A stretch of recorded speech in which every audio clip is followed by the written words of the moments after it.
This is not just a podcast.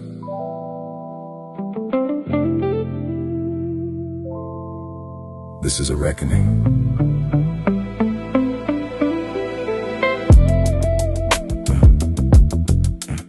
Every day, millions of Black, Latino, and Native American men and women wake up and step into a world that has already judged their outward tabernacle, their skin, their hair, their features, their name, their neighborhood. And with that body comes a weight. Colorism that whistles too dark, texturism that says not polished, racism that declares not equal, and all over nothing but violence. A system that builds ghettos and blames the people surviving inside them. Single mothers, effeminate boys, careless daughters all around. Children learning strength before they learn safety, and always poverty bound.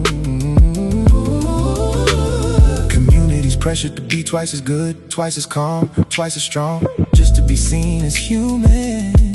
And the trauma, it doesn't always scream. Sometimes it smiles, but it remembers. It remembers redlining, broken treaties, classrooms that label brilliance as behavior problems, boardrooms that mistake confidence for aggression. These are silent battles fought inside bodies the world politicized, feared, overworked, and underprotected. But here we tell the truth, here we unpack the pain, we confront the systems. Healing becomes rebellion. This is my tabernacle. Welcome back to another episode of My Tabernacle Podcast, number 4. Episode yes, number sir.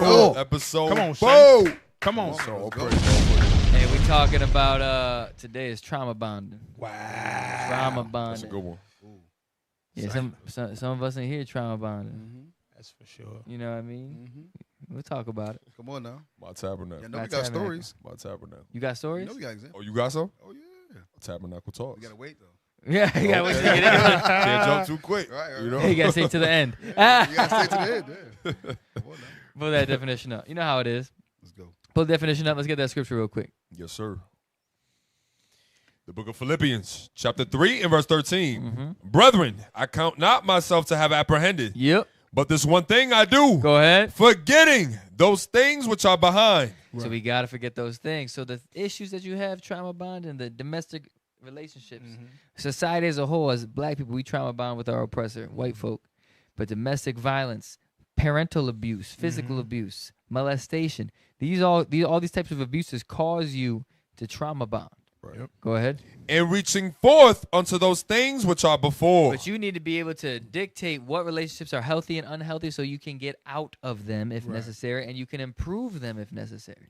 All right? But you got to forget all the things in the past. You cannot dictate your relationships based on worldly trends, worldly understanding, worldly expectations. You have to do it biblically. Right. All right? Go ahead. The book of Wisdom of Solomon, chapter 9 and verse 15. So why are you still trauma bonded? Why are you still in that case? Go ahead. For the corruptible body. Because your body, your mind tells you that they still love you. Right. They still want you. They still need you.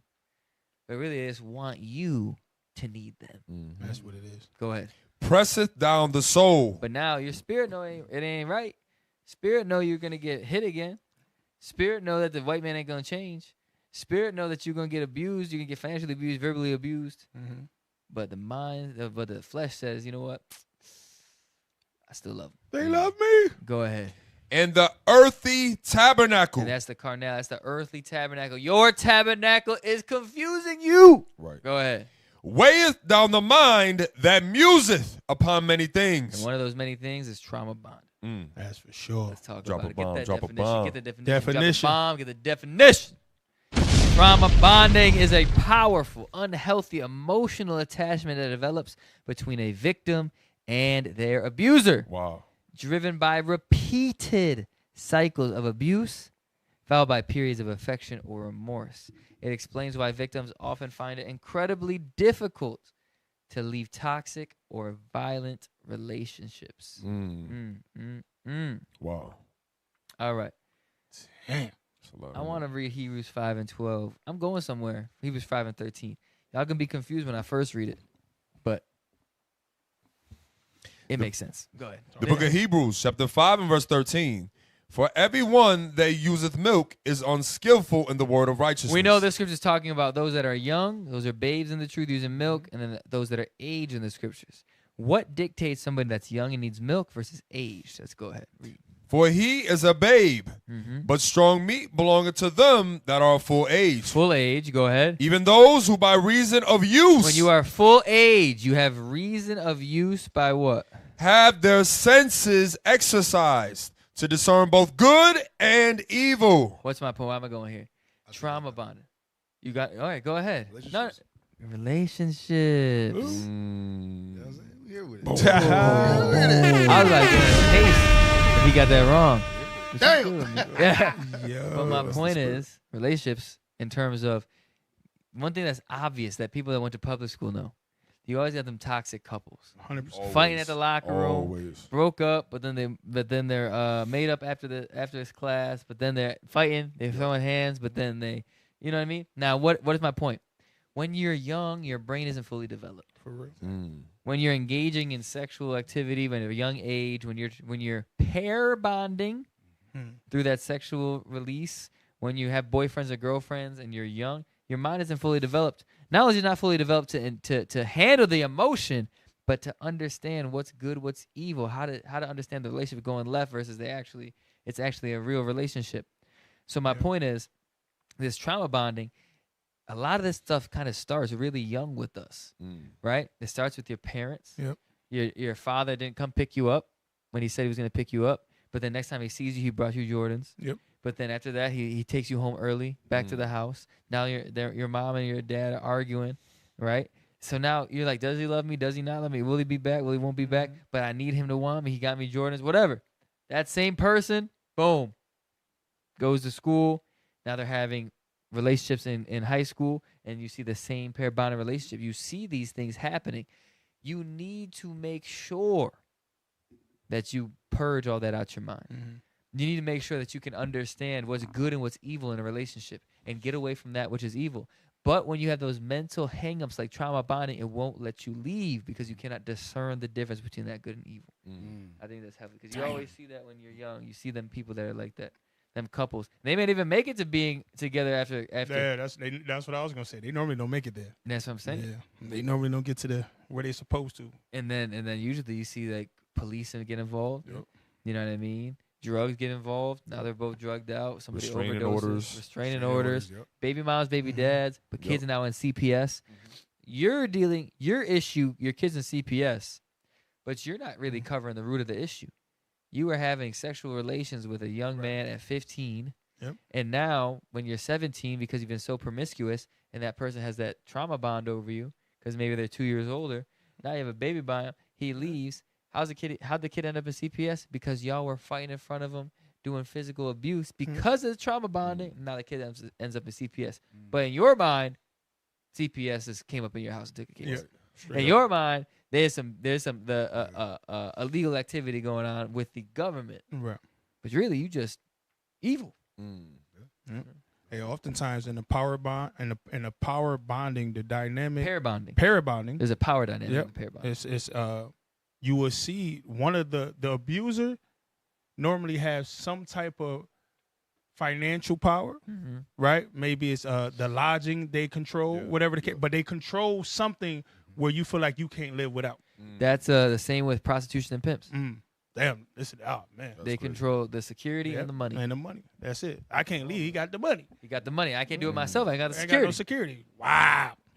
That's Wow.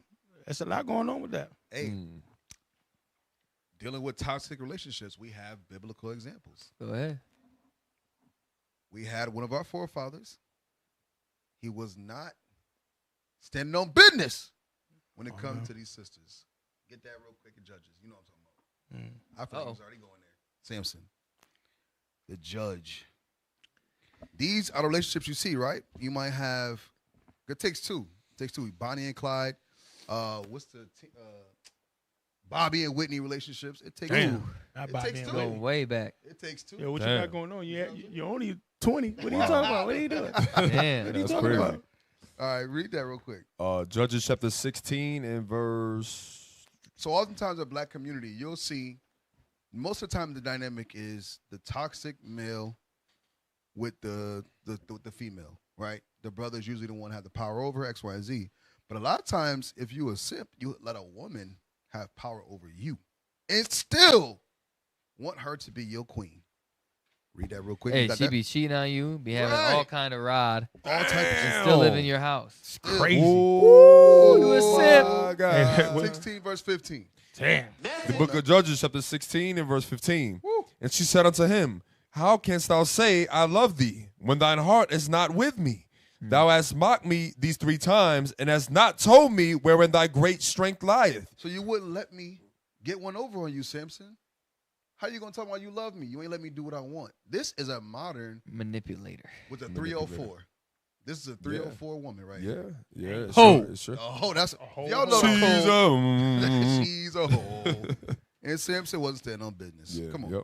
And it came to pass when she pressed him daily with her words and urged him so that his soul was vexed unto death, that he told her all his heart and said unto her, there hath not come a razor upon mine head, for I have been a Nazarite unto God from my mother's womb. He was so infatuated with the vagina that he couldn't stand on business. I'm gonna be very honest. When brothers deal like this, they are very caught up in the vajayjay. They live there. That's they resting place. You got to get from under her skirt and stand on business. That's their God. That's their God. Yep. The vagina is the God. Yep, run out You of see his this relationship wits. with men. Read. If I be shaven, then my strength will go from me, and I shall become weak and be like any other man. And when Delilah saw that he had told her all his heart, she sent and called for the Lord of the Philistines, saying, come up this once, for he has shewed me all his heart. Then the lords of the Philistines came up unto her and brought money in their hand. And she made him sleep upon her knees. Ooh, you see that? It was so good that she made him sleep on her knees. your queen. He needs some milk. He needed some milk. Some queen to be. Somebody play that clip. But listen, this is the situation that happens a lot of times when the role is reversed. When the woman is usually the aggressor and the man doesn't have enough courage, enough strength to get up out of there. The scriptures say if you have a woman like that, it's better to dwell in a house, empty house, something like that. You got to get away from that. He wasn't strong enough. So we got to use that example of our forefather. He got his mind right eventually, right? We got to use an example. This is trauma bonding. Hey, pick you up that, the white guy that said, what is trauma coerced attachment? Yeah, the other one. Yeah, there you go. Pull that up. Let's watch this. Again, we always like to give a background on what we're talking about. Go ahead. What is trauma coerced attachment, or TCA? This condition is also referred to as trauma bonding, learned helplessness, Stockholm syndrome, and many other names. TCA is a powerful emotional attachment to a partner who is harmful. The perpetrator creates this dynamic through maintaining a power imbalance and complete control. This dynamic can remain in place even after the termination of the relationship. Here are a few signs that may be visible in a victim of TCA. They have a pronounced dependency on a partner who is obviously destructive. They have grandiose ideation about the partner, like they believe the partner is incredible. They believe the relationship is sacred. As far as the partner's bad behavior, they minimize the mistreatment, take responsibility for it, and protect the perpetrator from legal, financial, and social repercussions. What is trauma? All right, there's a lot there. We're going to watch it again. Wait, we're going to break it down from a individual perspective and a societal perspective. So we're going to go from maybe a relationship or the black community to the white world. Let's do that. Go ahead. Coerced attachment, or TCA. This condition is also referred to as trauma bonding, learned helplessness, Stockholm syndrome, and many other names. TCA is a powerful emotional attachment to a partner who is harmful. The perpetrator creates this dynamic through maintaining a power imbalance. All right, and right there. So individually, we talked about the prostitute and the pimp dynamic. You could talk about a breadwinner dynamic in the household. Maybe it could be an abusive man that's financially abusive, like the sister we met on the street, where there was a sister we met on the street. Her boyfriend or fiance, he pays all the bills. He doesn't allow her to have a job. He pays all the bills, but what he doesn't do He doesn't allow her to do anything. He physically abuses her, and actually he cheats on her, and does a bunch of wickedness behind closed doors, but knows that she won't ever leave because he has that financial power over her and that physical power over her. Right. She fears for her life to leave the house because she thinks that he'll murder her, right? So there's a physical power dynamic that keeps that in place, right? That's an individual. You've seen that with women that experience domestic violence. That's why we have no tolerance for that. But now, societally, it says there's a power dynamic that's in place that victim has to be cognizant of when they deal with them. So when we talk about slavery, that's a physical mistreatment, right? As soon as Emancipation Proclamation happened, get that in Ezekiel 35. So as soon as Emancipation Proclamation happened, where do we go? Did we all come together and grow? No. We stayed on the same plantation instead of sharecropping. Why? Because there was a dependency that was built. And so now, yes, they let us out of slavery, but look, they also let us stay on their land. Right. They were hanging us, but look, now they're allowing us to grow our own food. There's confusion. Now, if I left, I'm going to be under the black codes or vagrancy laws. I might go to jail. But look, I have a place to go if I want to go to the farm and sharecrop. This is this. Go ahead. The book of Ezekiel, chapter 35 and verse 5. Because thou hast had a perpetual hatred and hast shed the blood of the children of Israel. This is very interesting, looking through the Bible through the lens of these issues. It said you have a perpetual hatred. Right. So Esau has a perpetual hatred. In one of these videos, scroll through them really quick because we're gonna come right back to this one. I want to show something really quick. I think it's the last one. No, the girl. Get the woman. Other one right there. I think it's this one. I could be wrong. Was it the one you sent that said that they actually feel like they can change? Yeah, they feel. Yeah, No, that's the. Sorry, it's the other one that he sent. Yeah. Watch this. I'm gonna connect it. I'm going somewhere. Come on now. No, it was the last no. one. Yep, that's the one. Go ahead. We're coming right back to the first video. Let's watch this. For the most part, you have engaged in the behavior that is the worst thing you could imagine ever doing. You have hurt the person that you love. You've lost control. You've violated the relationship. You feel worthless. You feel helpless against yourself. You feel shame, self-doubt, insecurity. It's a devastating experience. Because it's so devastating, abusers, after the emotions are regulated, they come back oftentimes and they say, I'm sorry, right? I'm going to go to therapy. I'm going to do all the things. They love bomb. They give gifts. That part of the abuse cycle is done genuinely. When we talk about it in pop culture, we think that the abuser wants to abuse and is love bombing to manipulate so that they can abuse again. But from a psychological standpoint, that's not the mechanism at play. Whoa. All right, listen. There's a lot going on. Damn. Listen, wait. Pause that video. There's a lot going on here. Yes. I gotta go slow. I'm sorry. I'm gonna land my plane at some point, but I have a lot to say. So we're gonna read Ezekiel 35, right? I'm gonna read it again, and I want Habakkuk 2, where it says spirit's not upright. Yes, sir. And then I want give, destroy the heart. All right. So we're gonna get all these three, all right? Because I want to touch it from the perspective of trauma bonding, Stockholm syndrome, from our people to America, our people to white folk in trauma bonding. All right, so I want to touch that because they said a couple things. One, that an abuser, once the abuse is finished, they often love bomb, give gifts, show love, say they want to change and do something different. America does that every generation. Same thing. Yep. Right? You may end with Emancipation Proclamation. But what did it say in Ezekiel? Go ahead. The book of Ezekiel, chapter 35 and verse 5. Because thou hast had a perpetual hatred. A perpetual hatred. So in the video, he goes on to say, well, you think and you believe the love bomb and you think they're going to change. But what happens is they never do. Never change. Even though the person that's saying it may genuinely want to change. But there's something about them that cannot change.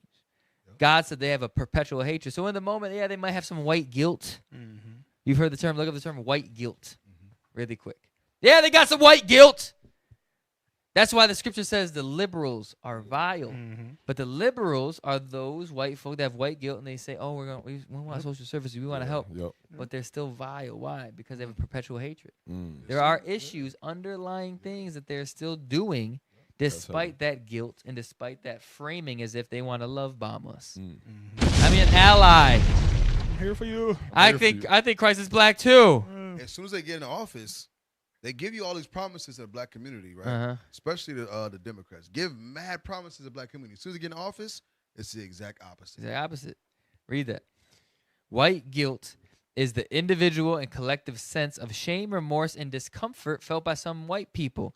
It is typically triggered by the awareness of historical and ongoing racial injustices such as slavery, colonialism, and segregation. The realization that they have benefited from systemic racism. So, after that abuse, now they have white guilt, or now they want to love bomb. Right. Social services, welfare, all these things, right? So now, read Ecclesiastes 7:7. We're going to get right back to Ezekiel. Yes, sir. So now they give those gifts. They love bomb, right? And this is the confusion. The same that a battered woman feels in a relationship is the same way we feel with white society, right? We got our behind handed to us by them. Slavery. But as soon as it's done, they feel white guilt, want to love bomb, give all these different services, 13th, 14th, 15th Amendment. Go ahead. The book of Ecclesiastes, chapter 7 and verse 7. Uh-huh. Surely oppression maketh a wise man mad. We should be able to discern this relationship ain't good. Right. Go ahead. And a gift destroyeth the heart. So the amendments, the voting, the money, the everything is a gift that destroys the heart. Right. That's that love bombing. Now the gift was like, you know what?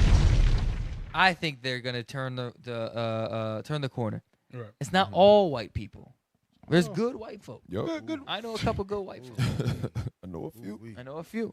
Now, what did God say though? They have a perpetual hatred. Yes, sir. So when they gave us the gift, what did they do after our time was up? Go ahead. Yes, sir. You want that? Ezekiel 35 again. Yes, sir. Ezekiel chapter 35 and verse 5. Uh-huh. Because thou hast had a perpetual hatred. Because we thought the gift was a sign that they would change. No, but God said they're perpetual hatred. Same thing with an abuser. You think they're going to stop abusing your behind. But no, they never change. Go ahead. And has shed the blood of the children of Israel by the force of the sword. Go ahead. In the time of their calamity, in the time that their iniquity had an end. So that's talking about the Emancipation Proclamation, the end of slavery. When a slavery was finished, they even did more. So now they gave us gifts like Emancipation Proclamation. But then the same token, we got black codes. But you know what? Now they have factory jobs in the North. That's the Great Migration. But then they got Jim Crow. But you know what? Now we're going to have the 13th, 14th, 15th Amendment. But we have mass incarceration, crack era. We're in that constant push and pull of that love bombing and abuse. God said their perpetual hatred will not change. Now they might be coming as a liberal, the vile liberal. You might believe them. They may cry with you. They were crying when they saw George Floyd get killed. They shed a tear. But what did Habakkuk say?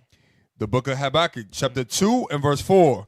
Behold, his soul which is lifted up is not upright in him. The abuser can't change their spots. Hell, a leopard change his spots? No. That's heavy. So he said this spirit is not upright in him. So that perpetual hatred is going to be there. But just like an abuser and the abused takes those gifts and that love bombing as a sign that they'll change. That's what America's done to us. So now we try and elect Obama. We try and do politics. We're like, you know what? Pull yourself up there, bootstraps. You're just a lazy black man in the eyes of the Jason Tatums, the Jesse Lee Petersons, all these people, Justin Whitlocks. That is abuse and Stockholm Syndrome. Those that made it in this economy, those that are high and lofty in the media sense of the black community, like I said, the Jason Whitlocks, Jesse Lee Petersons, some pastors, go back to the first video. This is what they did. Damn. Now go back to the first video, run it back a couple seconds, and this is what they did. When they have that Stockholm Syndrome, you fall for the gift and you start to diminish the atrocities that were done. We're going to watch that. Go ahead. Trader creates this dynamic through maintaining a power imbalance and complete control. This dynamic can remain in place even after the termination of the relationship. Or slavery ending. Visible in a victim of TCA. They have a pronounced dependency on a partner who is obviously destructive. Pause. They have grandiose Welfare, Section 8. We want to go get help from them, but they're obviously destructive. Doesn't matter. I still am dependent on them. Go ahead. obviously destructive. They have grandiose ideation about the partner. Pause. Like they do. Grandiose ideation means they have very high standards and thoughts about that person. They have great ideas about that person. Those are the commentators. America's the greatest experiment in history. Yeah. America's the greatest country on earth. Great white hope. The great white hope. Look what they did for us. Look what they did for us. You'd still be in Africa swinging from trees. Wow. Oh, Black people say man. that. Man. I don't see any black people swinging from trees right now. How many times have you been to Africa? I mean, we go to a few times. Never seen it. Never seen it. I've never seen seen it. that. I've never seen it. If anything, It's a lot crazy. of those is more the Nilotic tribes. Right. Scripture does say to be basis Right. the people. Right. That's who I see taking cow piss to the head. Right. Mm-hmm. If my memory served me correct too, during the Dark Ages, white people were the ones not bathing too. 100%. You see what I'm saying? Caucasus correct. Mountain. Caucasus Mountains. That's correct. So now they have a grandiose ideation about their oppressor. And that's why they can go online and speak so loftily concerning oppression, Mhm. like you brought up last time. Yes, sir. Because now they have grandiose ideas about them. Go ahead. Mhm. Same thing with women that are battered. I'm saying I want to go back and forth. Yeah. Women that are battered, but he loves me. He takes care of me. He takes care of me. He's really good in the inside. But y'all haven't seen him when he takes care of me. Y'all don't understand him. Exactly. Right. Understand. You don't You understand what understand? happened. You know what? Then the next line is going to be the one that both the battered women and we do. Mm. Play. What else do they do? About the partner, like they believe the partner is incredible. They believe the relationship is sacred. Mm. As far as the partner's bad behavior, they minimize the mistreatment. Pause. take responsibility. Why can't you forget about slavery? Mm-hmm. There's no systematic issues today. Pull yourself up by your bootstraps. Wow. That's it. Black culture is what's the issue. Now, yes, black culture is an issue. Yes, black fatigue is real. Black people got black fatigue, but we can't be ignorant of the causes. For real. Exactly. You can't just point the Exactly, finger that's at the us and point. say, hey, I mean, y'all the issue. Yeah. Now, the same token, with the woman that gets beat, she minimizes it. Mm. You know what? She's it's gonna say she takes responsibility from it. I should have kept my mouth shut. Yep. Shouldn't have said that. Shouldn't have said that. Yep. You know what? Yeah, I did say that wrong. No, and she got an ice pack next to her fucking my bad. Beep. A whole Next steak. to her broken lip, she got an Yeah. ice pack on it. A whole steak on her forehead. Whole steak. She got a Whole steak. She got a freaking hungry man. Them frozen The hungry man Yeah, thing frozen on her peas, cheek. frozen vegetables. Frozen vegetables. Pizza rolls. Pizza rolls. Is that it on the video? I'm gonna land my plane. Minimize the mistreatment, take responsibility for it, and protect the perpetrator from legal, financial, Wow. and social repercussions. We so saw they would that. turn around and physically stop the repercussions from happening to that person. Yep. Yeah. That's what we wild. do, and that's what battered women do. We go ahead. Damn. Where y'all want to take it? Sheesh. You know, No, that's I do think we do gotta keep it right. Keep it in the Yeah. vein of individuals for the most of the podcast. But I didn't want to touch on the Stockholm That was syndrome as a heavy. people. No, That that was was good. heavy. That was a I good mean- parallel. That was a really good parallel. But you know where it leave us at? Get Lamentations 4 and 17, Right. and leave us empty and doing this right here, Yes, because sir. that was heavy, bro. That was really that was good. heavy. All praise. But this is the struggle. This is what we experiencing. The Book of Lamentations. And despite what the scriptures say, a perpetual hatred. Read. The Book of Lamentations, chapter 4, and verse 17. Uh huh. As for us, our eyes has yet failed for our vain hope. Hey, we want the abuser to help us so bad. We want America to help us so bad. Why are you doing us like this? Right. I saw a video too where a sister was saying like, "Yo, why is America treating us this way? Because they have a perpetual hatred against the children of God." Read. In our watching, we have watched for a nation Uh-huh. that could not save us. Hey, listen. Even with the perpetual hatred, right? Because we was talking about the gifts. So they will give you Section 8. They will give you food stamps, right? And welfare. But then the same token, they will say, well, you know that your man can't be at home. You get what I'm saying? So Yep. even in the gift, they seek to destroy you. Read it again. As for us, our eyes has yet failed for our vain help. Uh-huh. In our watching, we have watched for a nation that could not save us. We are sitting and we are begging, but every now and then they throw you a bone. They say, here, take this. Hey, we're going to give you Obama. We're going to give you welfare. We're going to give you these things that looks like it's helping you, but it's all meant to destroy you. Because on the next flip, they're going to abuse you again. Yep. They waiting to strip something from you. Right? I was talking to a brother that I know. He was like, yo, now this brother been in prison. He said, yo, they took everything for you to be a better, give me a word, citizen, man. They took it completely out of the prison. So they left you with nothing. Nothing. Can't go to college. They That's closed crazy. down the library. Can't do nothing. That's crazy. But this is what we dealing with. And just to one more on that topic, this is the spirit of a lot of our people. This is ingrained in us. Make sure I look up what Stockholm Syndrome actually is. A lot of people don't know what that term even means, Stockholm Syndrome. Oh, we got that? Oh, Yep, read I that got it real right quick. here. praise Stockholm Syndrome is a psychological coping mechanism where a captive or abuse victim develops positive feelings, empathy, or loyalty toward their captor or abuser. And this is going back to the episode about internalized racism. That's ingrained in the Israelite community. Numbers chapter 11, real quick. This is ingrained in us. So you see it on a societal level, like Joshua, and you see it at the individual level as well too, because it's ingrained in us. We're never grateful for what we should be grateful for. It's always the things we lust after. Read that. The book of Numbers, chapter 11 and verse 1. And when the people complained, it displeased the Lord.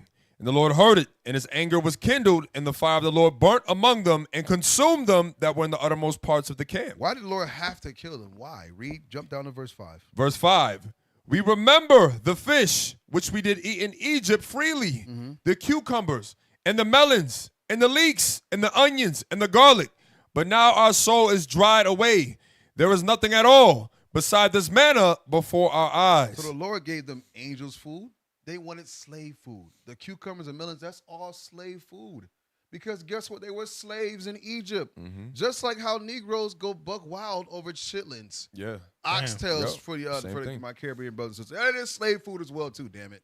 You know what I mean? The was the that barbacoa. All that. Was that a shot at Judah? No, Benji. Wow. No, That's I heard Chillin'. that. I heard chillins. I That was a wish Judah I shot? was- I just I make wish sure I was paying attention. You know What's what I mean? happening with that thing? Now you do your thing. You know what I'm saying? That's crazy. That's my trauma. Wow. You know, my tabernacle. Yeah, that's definitely my trauma, man. That's all slave syndrome to desire. Because in Egypt, you was getting killed.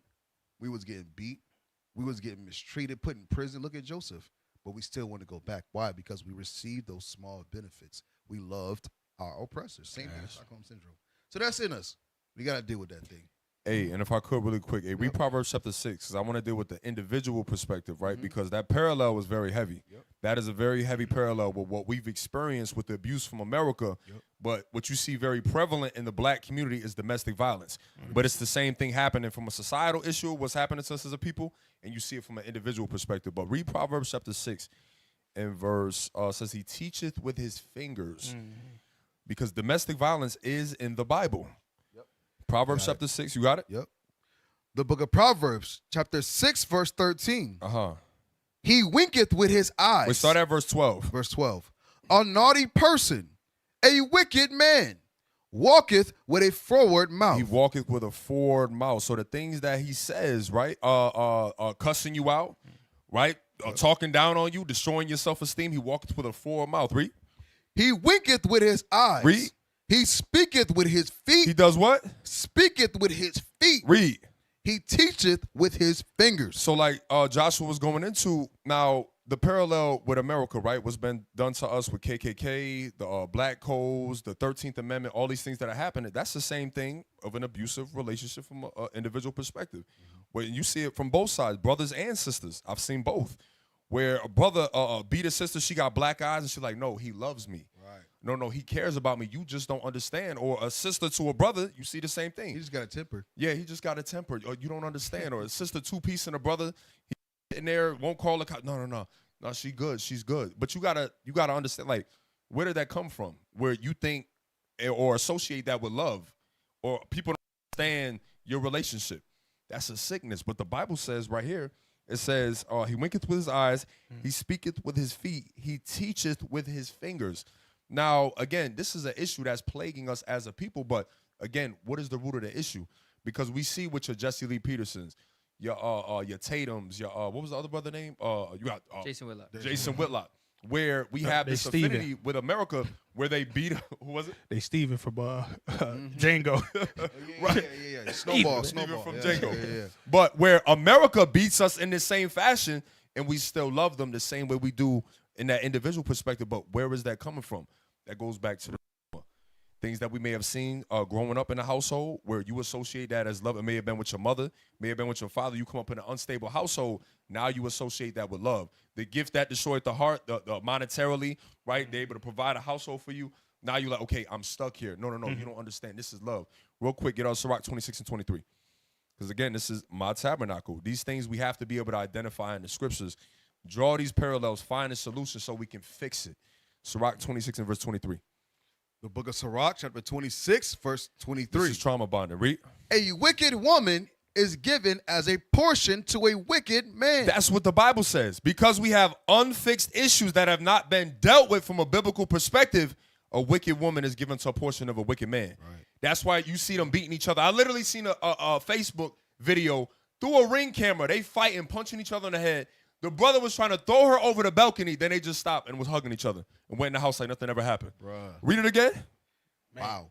A wicked woman is given as a portion to a wicked man. But what?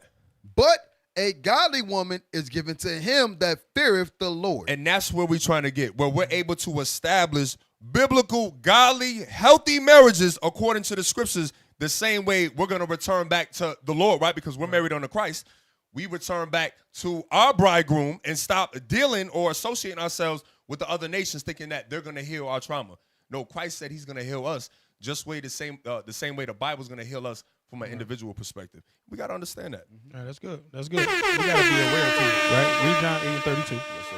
Because this is what the scriptures allow too. On both dynamics, right? You got the relationship dynamic and then our relationship with the other nations in America, right? Read what you got. The book of John, chapter 8 and verse 32. And ye shall know the truth, and the truth shall make you free. So the truth is the commandments of God, right? But the commandments of God, right? That's why the Lord said, King David said, show me marvelous things in thy precepts. Yes, sir. Because the Bible starts to make you aware of what you into. Yes, sir. Because sometimes, passed down from generation to generation, we just in the midst of the trauma. But now you open up the Bible, you get taught the Bible, you are becoming aware of your situation. Yes, sir. So even if it's the relationship that's unhealthy or our unhealthy relationship with the other nations in America, you start to be like, well, wait a minute. Because the Bible said oppression maketh a wise man mad. Yep. But if you're not aware according to the commandments, you just see it as a normal day. Yes, sir. No, we are in a battered relationship with America. Yep. You understand? Yes, sir. And we depend on these people. But get Isaiah 1 and verse 3. This is what we're not doing. Isaiah 1 and 3. Yes, sir. So we're in a battered relationship and we don't consider. This is what we must consider. Read. The book of Isaiah, chapter 1 and verse 3. The ox knoweth his owner, and the ass his master's crib. So the ox and the ass know who they belong to. Right. Our problem is we're not aware. We don't think we got a God. We think the other nations, Esau is our God. Right. No. Read. But Israel doth not know. Israel, we don't know. Read. My people doth not consider. We're not even in a space where we consider we have a God. And we have a heritage, and we have a way to escape. But when they give us the gifts, I was thinking about this when Joshua said something earlier. Get Hebrews 11 to 14. Yes, sir. Hebrews 11 to 14. Because when you're in a battered relationship, you seek freedom. Right. You don't consider. Read that. The book of Hebrews, chapter 11 and verse 14. For they that say such things declare plainly that they seek a country. Hey, us up here, we seek a country. Woo. Us who know better, we seek in a way to escape the oppression. But when you're in that battered relationship and you're not being taught and you don't have the Bible to make you aware, you don't seek a country, you don't seek a freedom, whether if it's us in America or you in a domestic situation at home. Yes, either way. That's good stuff. Praise. All right, let's bring it back to the individual. Let's do it. We got a lot of women that have been through domestic situations, physical abuse, verbal abuse, financial abuse, etc. Right? So I want to touch a couple points. Read.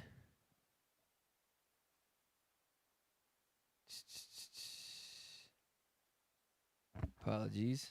Read Wisdom of Solomon. We're gonna get wisdom. No, sorry, Sirach 26.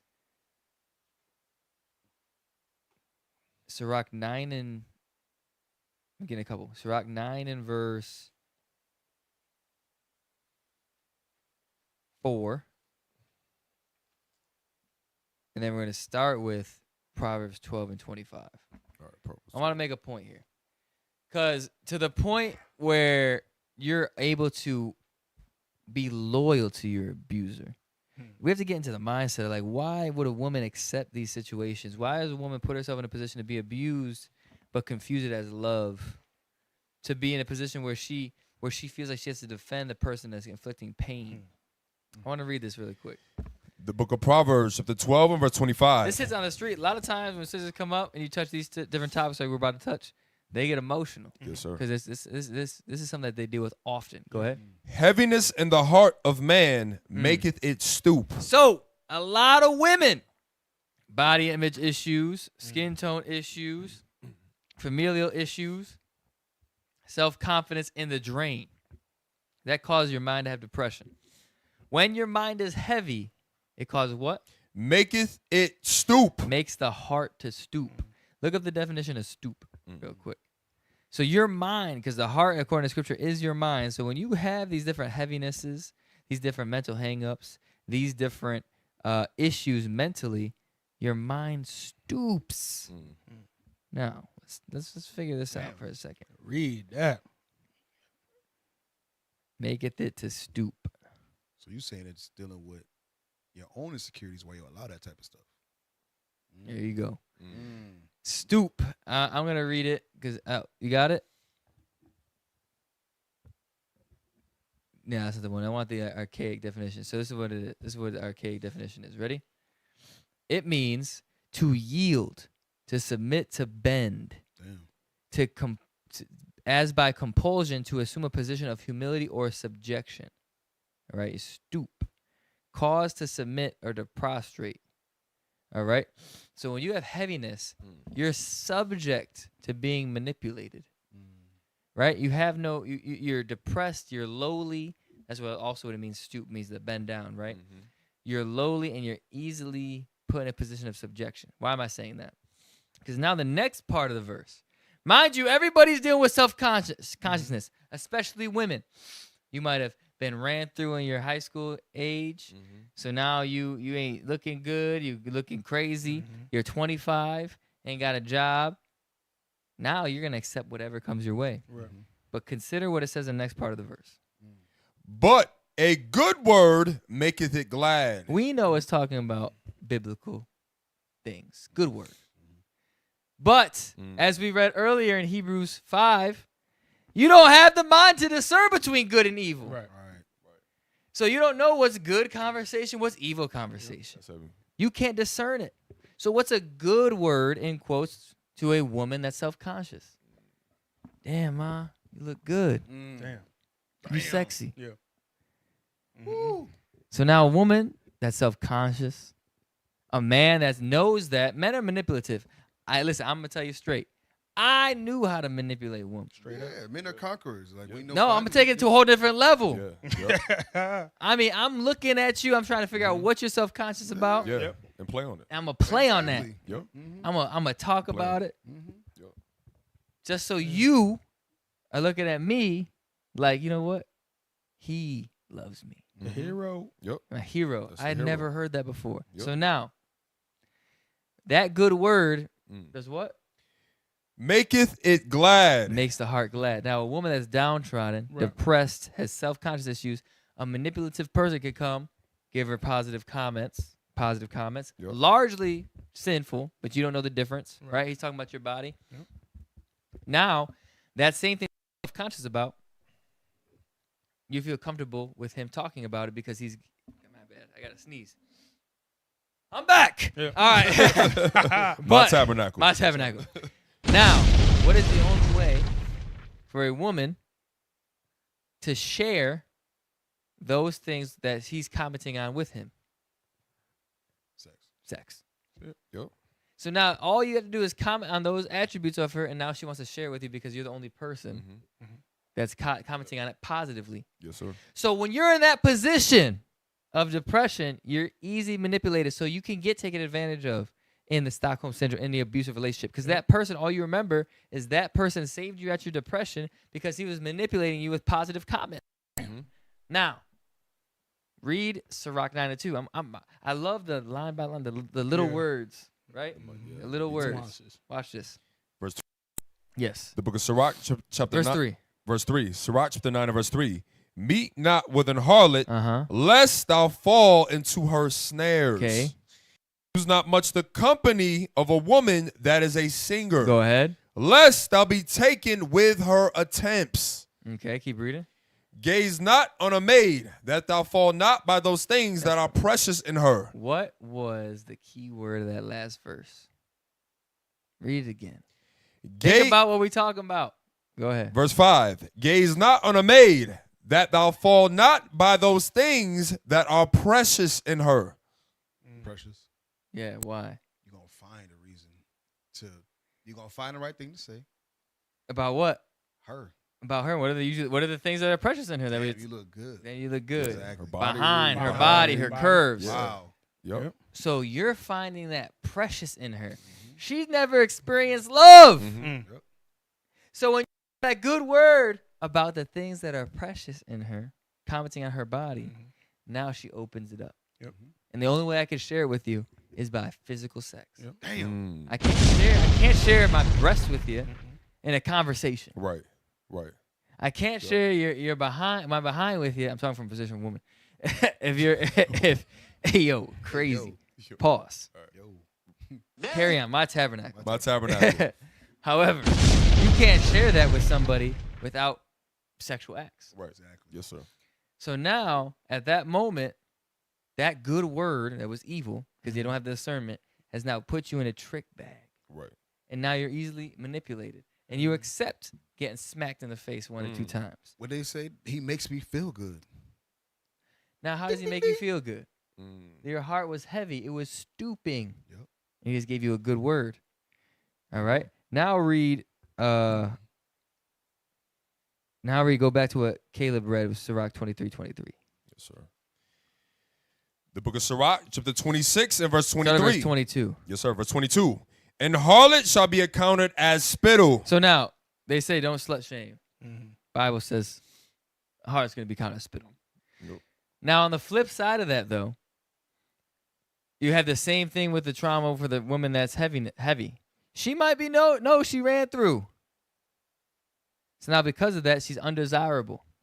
But the mental trap of that depression is you start to lower your standards even more and more and more and more and more.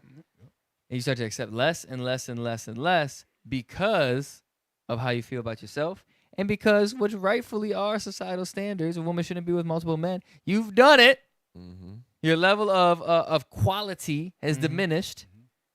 But instead of fixing it and changing, stopping where you're at right now, you start to drive deeper and deeper and deeper into the hole. And now because of that, because you're looking for love in all the wrong places, you're taking all the goodly words and letting your heart rejoice. You think that the things that are precious upon you are the things that of your body rather than your character. What happens in the next verse? And harlot shall be accounted as a spittle, but a married woman is a tower against death to her husband. Verse 23. A wicked woman is given as a portion to a wicked man. Now, does that always mean that the woman was just running around and punching people in the face, having fights on Charlotte Beach, and she was just a demon from those perspectives? Yeah, 100%. But also, you're just wicked even if you have multiple sexual partners and you're just a hoe. Exactly. So, but in those experiences, it comes from your issues. Now, because you're in that mental state, because you're selling your body for naught, you can only handle a wicked man. That's it. That's all you're gonna attract. Them bad women only attract the wicked man. You cannot find or attract a man with high moral integrity because you have degraded and degraded and degraded your moral integrity. So now I'm gonna give you 2 more. Read 1 Timothy 2 where it says a woman should be chaste. Yes, sir. Hey, real quick too. Go ahead. This is why these sisters that you see in the videos, these Hollywood wives, these 304s, video vixens, they be 40 years old still getting ran through because a man with with common sense is not about to make you a wife. It's So where over. you gonna find your man? You gotta go to the club. Exactly. You ain't gonna to the find a club. man. You ain't gonna find a man that's not in those situations because you ain't in Message. those positions. Exactly. Message. Go ahead. The book of Titus, chapter 2, and verse 3. The aged women likewise, that they be in behavior as becometh holiness, not false accusers, Go ahead. not given to much wine, teachers of good things, Read. that they may teach the young women to be sober, to love their husbands, to love their children, to be discreet, chaste.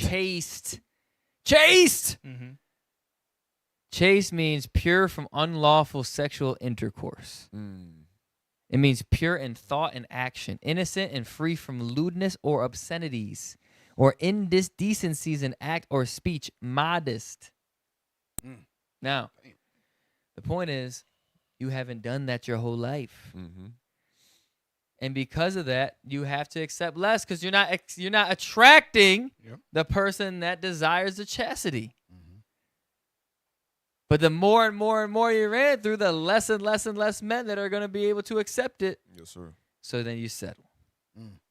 Right? And now the more evil of a demon of a man you settle for, the more likely he's going to be abusive. Yep. Because you attracted more demons in those spirits. All right? That's all I had on that. I wanted to touch the Michael one with the residue of the spirit, but that's another thing, too. There's a lot going on, too. Pair And bonding. And even if you do settle, let's say you do get a guy. Damn. Remember, you're broken and ran through. The scriptures say all bread is sweet to a whoremonger. Ooh.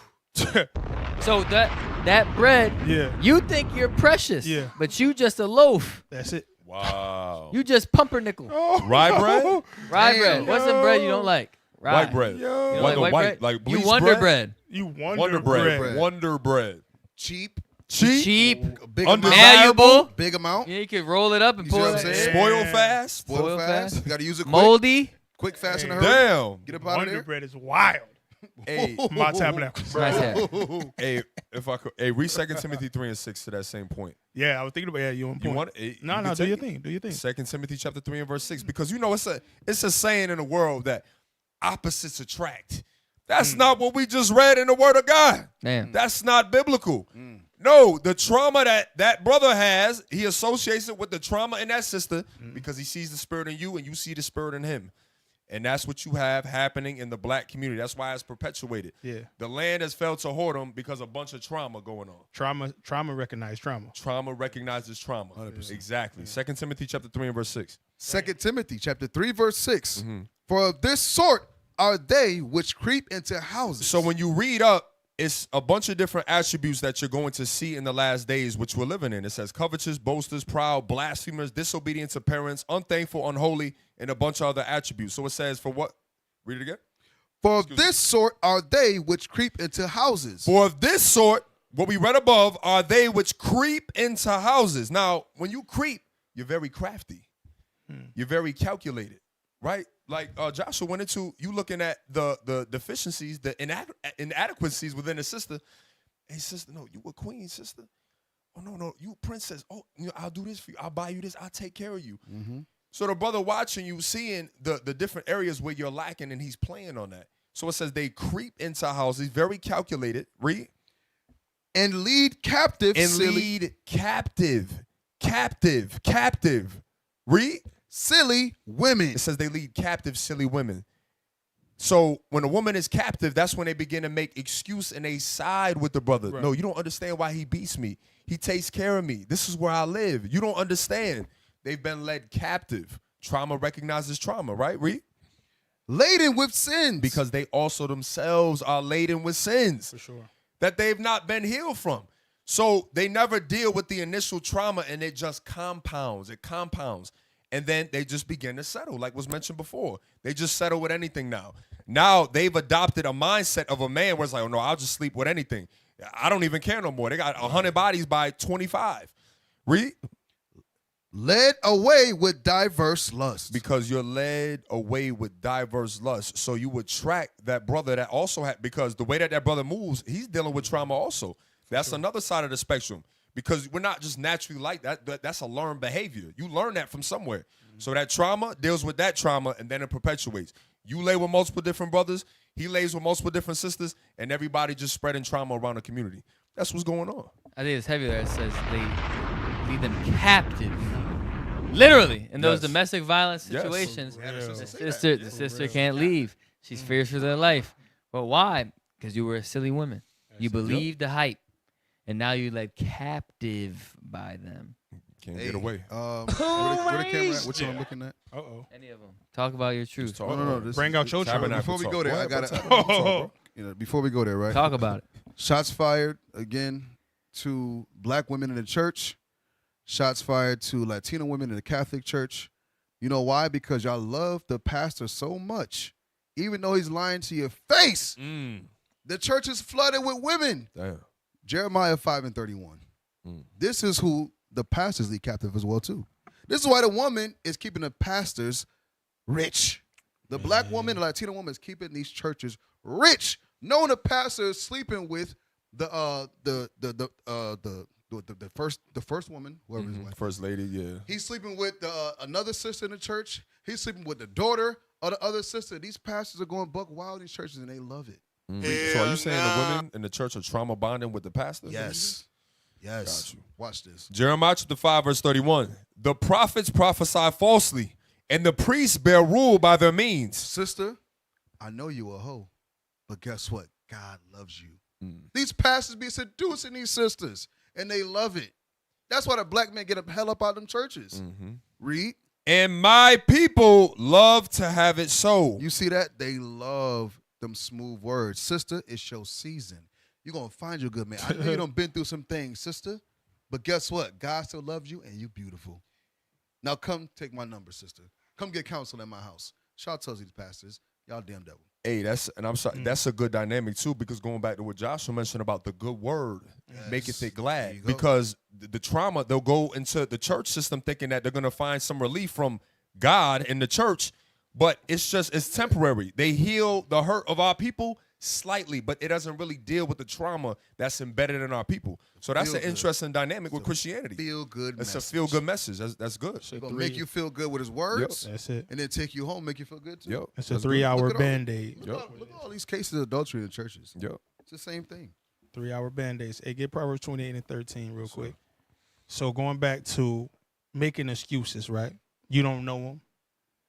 He's really a good man. He didn't mean it. He doesn't do it all the time, right? These type of things come out when you are being abused. Read. The book of Proverbs, chapter 28 and verse 13. He that covereth his sins shall not prosper. So oftentimes we are not prospering because we make excuses for what's going on around us. Ultimately, we make excuses for our sin, but we also make excuses for the situations we find ourselves in, regardless if it's relationship-based or, once again, our negative relationship with the nations in America, right? Read. But whoso confesseth and forsaketh them shall have mercy. We got to confess and forsake these things. We got to be aware enough to know, like, you know what, I'm not in the best situation. I have to change it, and I have to do away with this behavior and the way I see myself. To Joshua's point, listen, sister, you don't slept with 13 brothers, 100 brothers, whatever. Because 100 seems excessive. No, that's about we know it's right. We know. I know. It's right. I know. That's what's crazy. Right? But instead of stopping at 103, you get to 225. It's crazy. You know what I'm saying? But this is why we're not prospering. We have to be aware. We got to change and stop making excuses for our situation. We got to be better than that. Because 205 is crazy. That 205 is ridiculous. I got a tabernacle talk after you done, so you had something. I got a tabernacle. Proverbs 15:13. Proverbs 15:13. Never get to tabernacle. Yo. Proverbs 15:13. The book of Proverbs, chapter 15 and verse 13. A merry heart maketh a cheerful countenance, but by sorrow of the heart the spirit is broken. So going back to the heaviness, right? Your spirit's broken to where you can't even get out of the situation. Wow. When we were talking about, hey, I can't do better. You know, I'm accepted. He pays all the bills. You know what I mean? He shows me a certain level of love. He's the only one.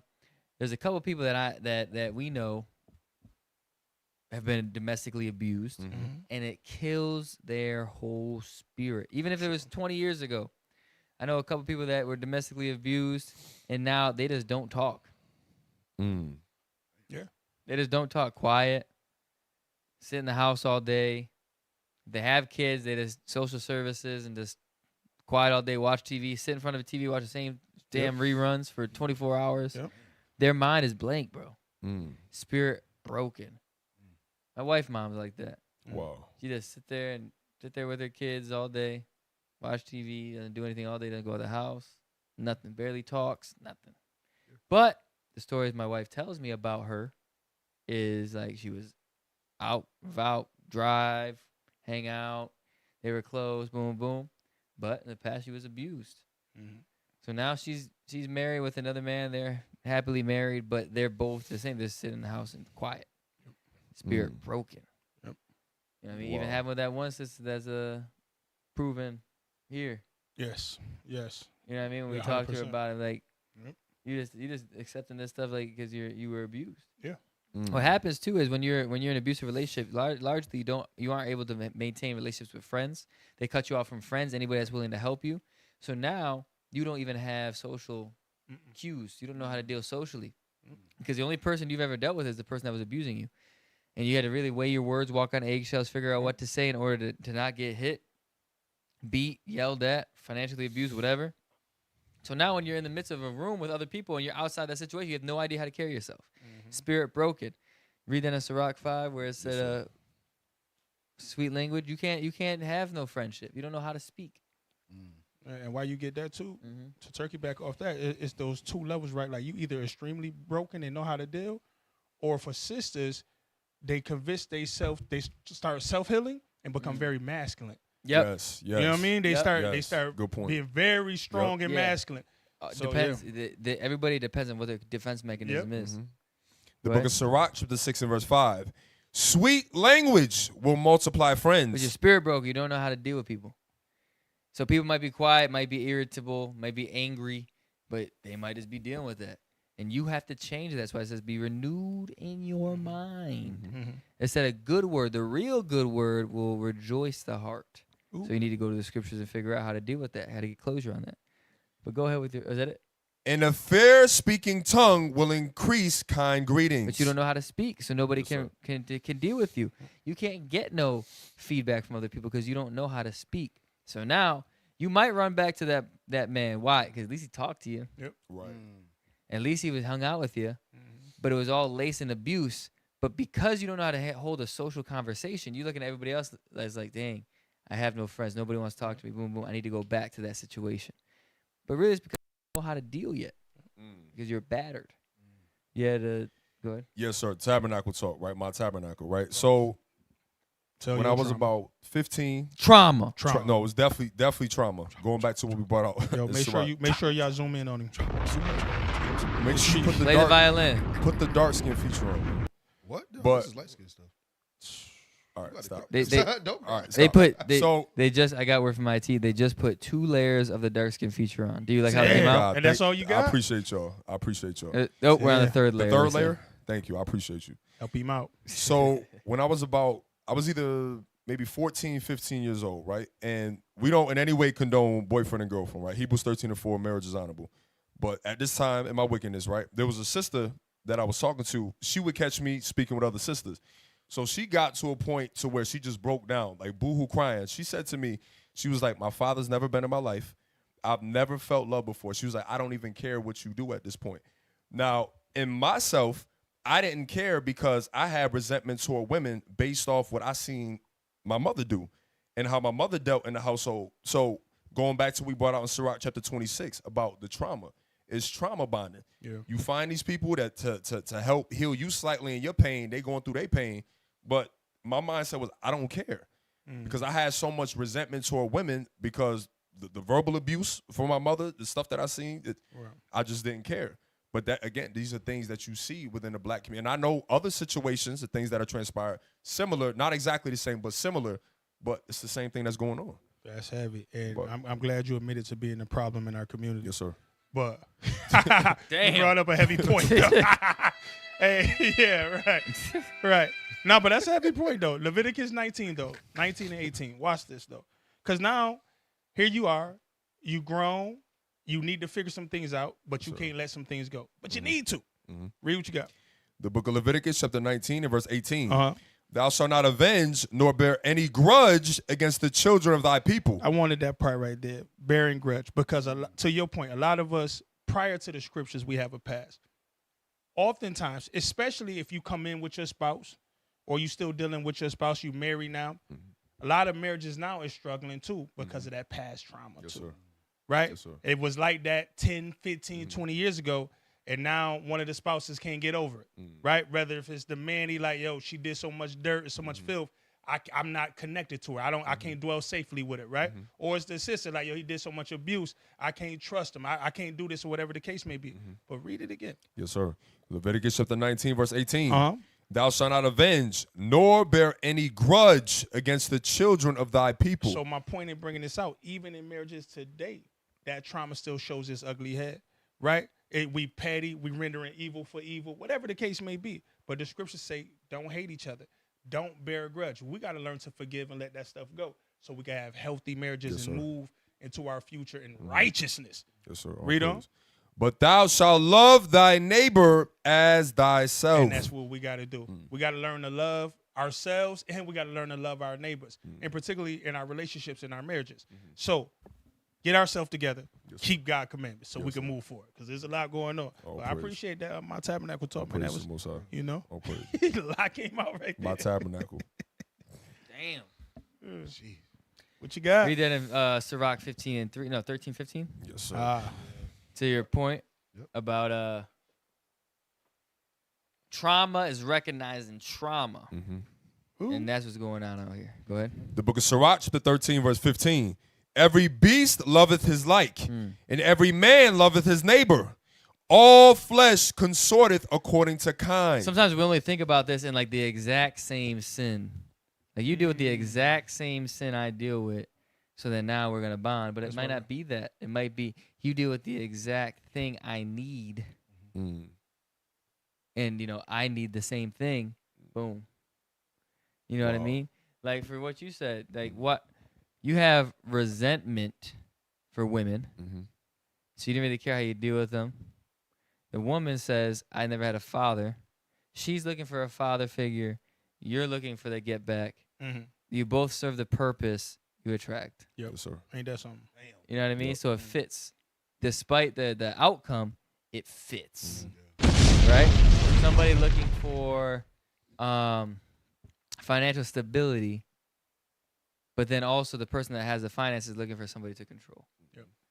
You know what I mean? You're both looking for the same thing. And it comes out to be a terrible mix. Yes, sir. You know what I mean? So you have to think about that too, because a lot of the decisions you make, like you said, are trauma-based, a lot of experience-based. But a lot of experience that we have in our communities is trauma-based.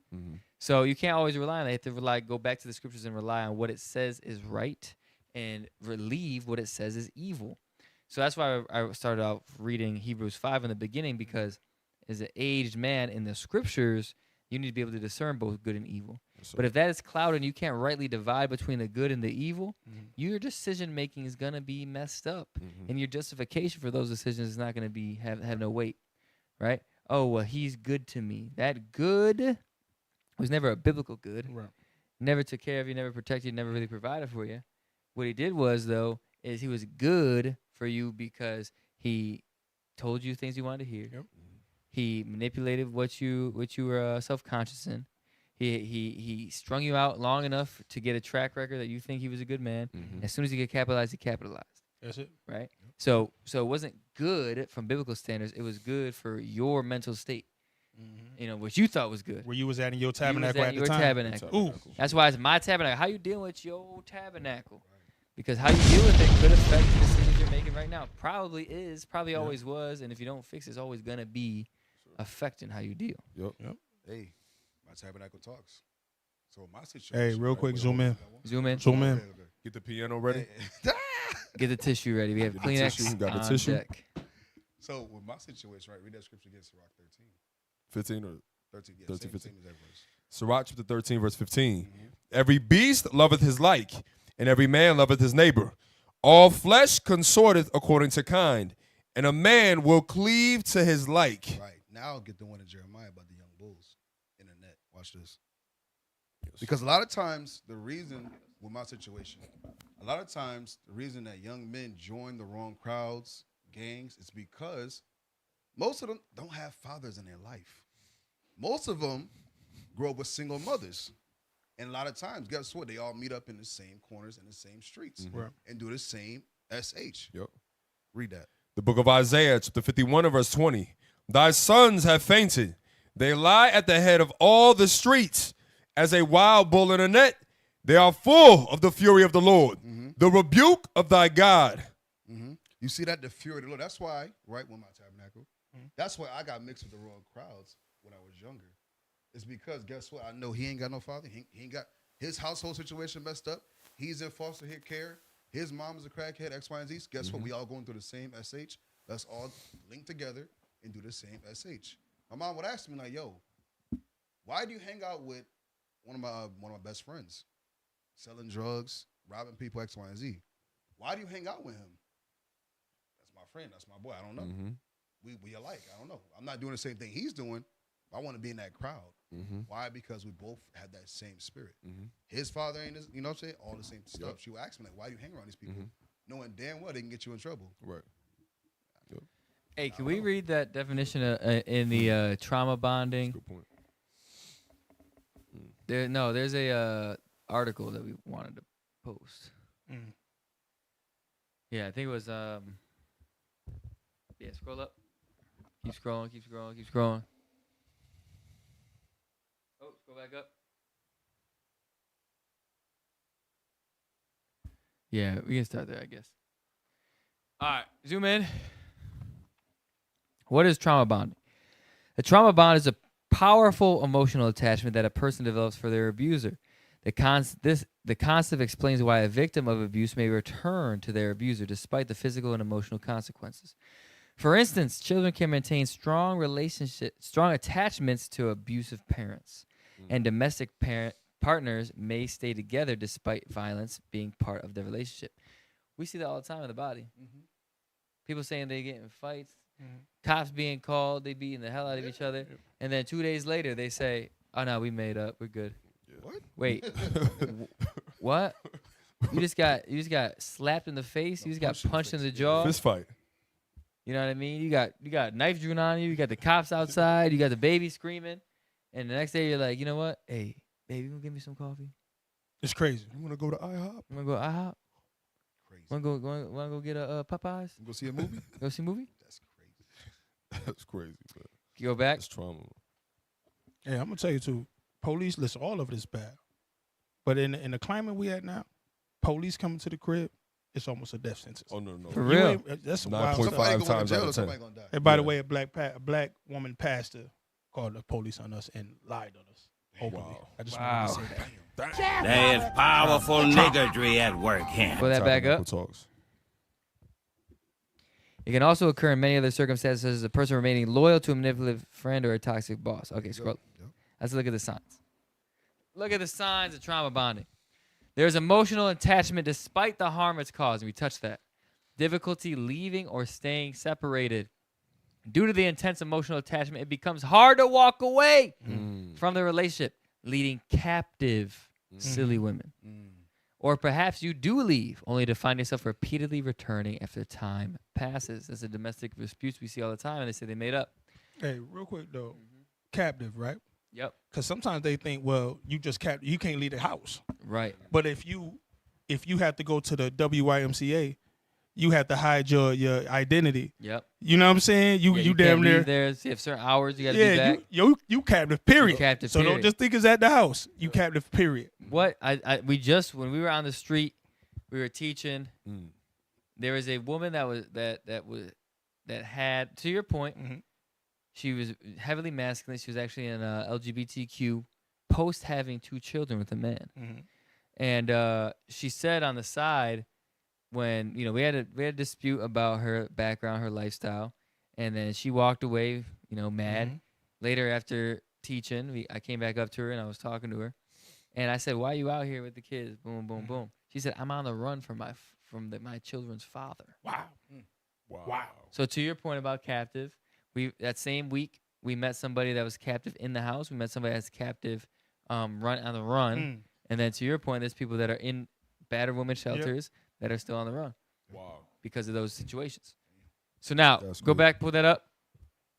All right, high empathy toward the abuser. In a study, 345 women found that empathy toward their abuser increased the likelihood of traumatic bonding. You often put yourself in your abuser's shoes, which can lead to you to rationalize their behavior. For instance, you might think he had a rough childhood, so he never learned how to handle his anger. Or perhaps when the abuser is crying and expressing regret, you can't seem to help but feel his sorrow. Same thing we just talked about, that love bombing. All right, you defend the abuser, low self-esteem and identity issue. Right there, that's the one. Your sense of self becomes entangled in the relationship. You feel dependent on the abuser and do what you can to keep them happy or stay close to them. You might lose sight of your own wants, needs, or aspirations. Right? That's when I said when it broke your spirit. Because now you can't think straight. You want to keep them happy so they don't snap on you. You lose all your own personal desires, lifestyle, interests. Your whole life is to maintain walking on eggshells with that person. Your self-esteem's gone. All right, go back. Self-blame. The next one I wanted to talk about, it says social isolation. We just talked about that with relationships because you can't deal with nobody except him. So now the abuser might discourage you from other relationships, which allows them to maintain control over you. Or maybe you feel so much shame about the toxic relationship that you stop sharing details about it with your loved ones. Totally on an island. You're now captive. Now, you know, Lord's will, you get released from that situation, but how do you maintain relationships now after? Now people got trust issues. Now you didn't share details with your loved ones when you're being abused. How can you get counsel effectively? Right? You can't get counsel effectively. Right? Read that in Sirach 3:27. Because now, every time you're dealing with people, you're trying to see their ulterior motive. Right? Now, it's good to be cautious. You should be cautious. But when you have an evil suspicion because of your past trauma, now you got an issue. Go ahead. The book of Sirach, chapter 3, and verse, you want that one, evil suspicion? Yeah. Verse 24. For many are deceived by their own vain opinion. Now, the opinion ain't just, I want do my own thing. We use that a lot because it's common. But your own opinion might be like, you know what? Nobody's ever had my best interest in heart. Why would you? I don't know you. The people that I did know didn't have it. The people that I gave my life to, gave my private parts to, my precious things to, didn't have it. So why would you? Go ahead. And an evil suspicion. That opinion, that vain opinion, that lack of trust, that mistrust. Go ahead. Hath overthrown their judgment. So now they don't want to have counsel from anybody. Social isolation. So now you can't get help because the people that you had in your corner, they're gone because of that relationship. And now you're in the body. You can't effectively get counsel because you can't think straight. You're socially isolated to the point where nobody can know the details about you because you're constantly in fight or flight mode. Wow. All right. Scroll up on that page.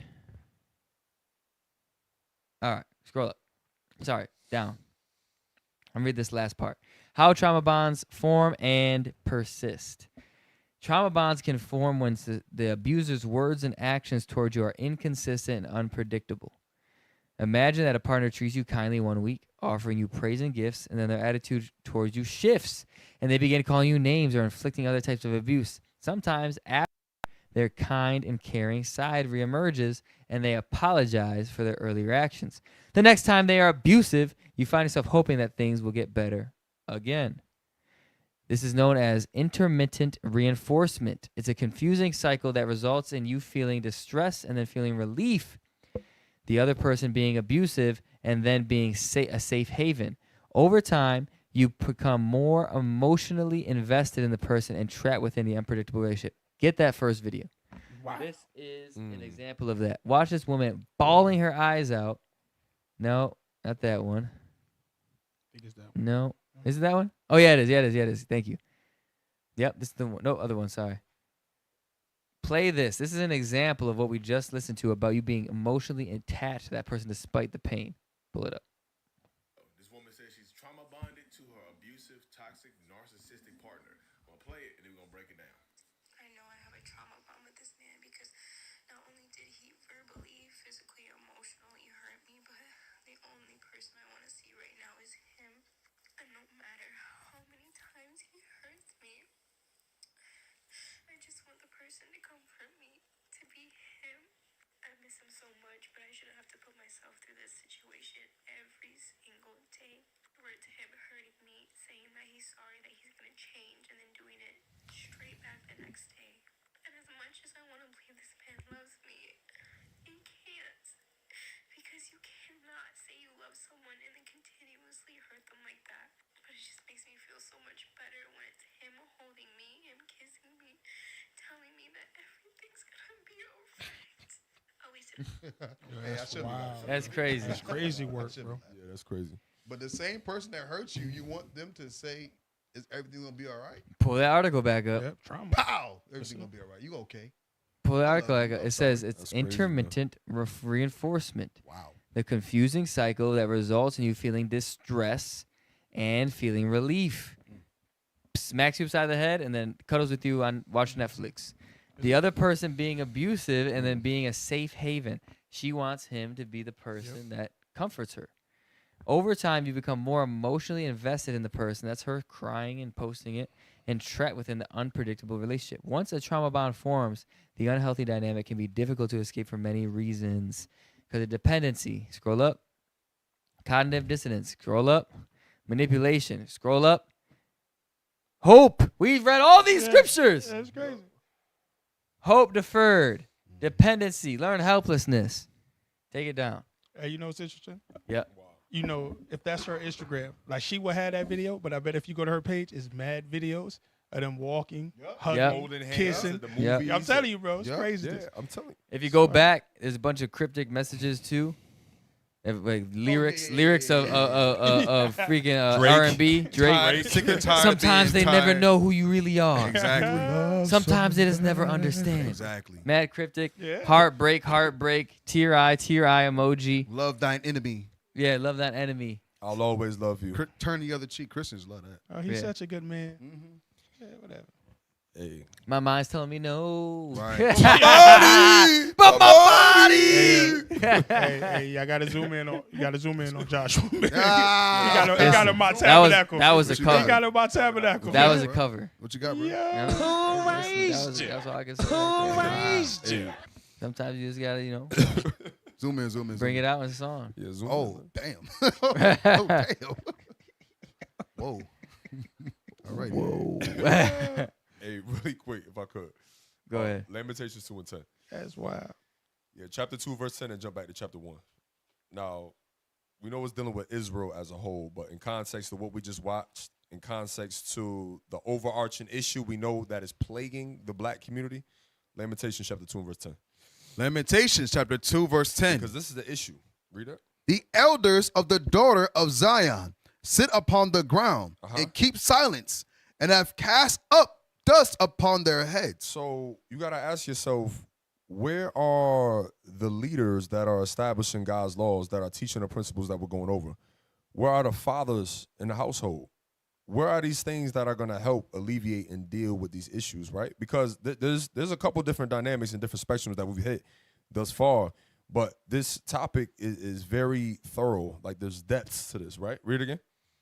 The elders of the daughter of Zion sit upon the ground and keep silence. Read. They have cast up dust upon their heads. Read. They have girded themselves with sackcloth. The virgins of Jerusalem hang down their heads to the ground. The Bible says the virgins of our daughters hang their heads down to the ground. Meaning what? This is that low self-esteem. This is that depression. This is that mental instability, the trauma that they're dealing with. That's the virgins, our sisters, hanging down their heads to the ground, right? Going back to what we read back in 2 Timothy chapter 3. Trauma is included with trauma. It gravitates to each other. So they hang down their head to the ground. They're trying to find relief in a man, right? Because she may not have had a father, right? That sister more than likely did not have her father in her life. Right. More than likely did not have her father. So because of that low self-esteem, now they're trying to find it in another man.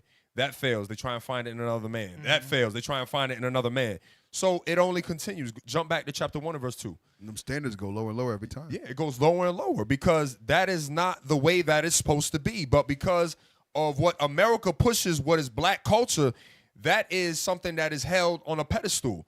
That's not of God. And we see how destructive it's been to our people. Read that, chapter 1 and verse 2. Hey, real Go ahead, quick sir. though. If black culture was the right way to go, right? What we call culture today, Right. why nobody else do it? That's an excellent question. If it works.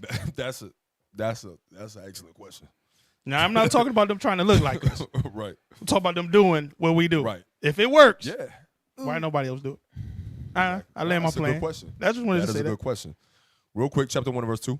Lamentations chapter 1 verse 2. So remember, it says she hanging down her head low, right? Dealing with the low self-esteem, which a lot of our sisters deal with, right? Chapter 1 and verse 2.